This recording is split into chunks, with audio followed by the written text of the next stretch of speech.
মাঝে মধ্যে ফোনটা দেখলে বুকটা কেমন ধড়াস করে ওঠে। কিছু ফোন নাম্বার আজও সেভ রয়েছে, কিন্তু মানুষগুলো আর আমাদের জীবনে নেই।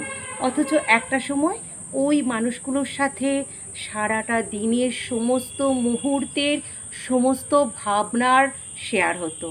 কিন্তু এখন আর হয় না। কেউ কারণ দেখিয়ে চলে গেছে, কেউ বা আবার অকারণেই চলে গেছে। যারা অকারণে চলে গেছে, নেই কোনো ঝুটঝামেলা, নেই কোনো মনোমালিন্য, নেই কোনো খারাপ স্মৃতি। সম্পর্কে মেনটেনেন্সটা খুব জরুরি। যেমন আপনি আপনার বড় বাড়িটার প্রতি রক্ষণাবেক্ষণের দায়িত্ব নেন, ভালোবেসে যত্ন করে, সম্পর্কের ক্ষেত্রেও ঠিক তেমন। সম্পর্ককে হারাতে দেবেন না। সম্পর্কে হারানোর অভ্যাস খুব বাজে।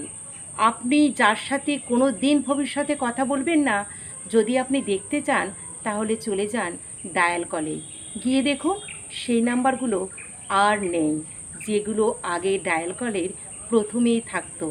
এখন আছে সেই প্রিয়জনদের নাম্বার, যাদের সাথে আপনি মনের কথা খরচ করেন। তাই হারাতে দেওয়ার লিস্টটাকে বাড়তে দেবেন না। দায়িত্ব নিয়ে সম্পর্কের প্রতি যত্নশীল হন।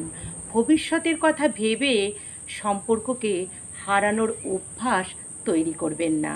কলমে সরজিৎ ঘোষ, কণ্ঠে আমি মোনালিসা নায়েক।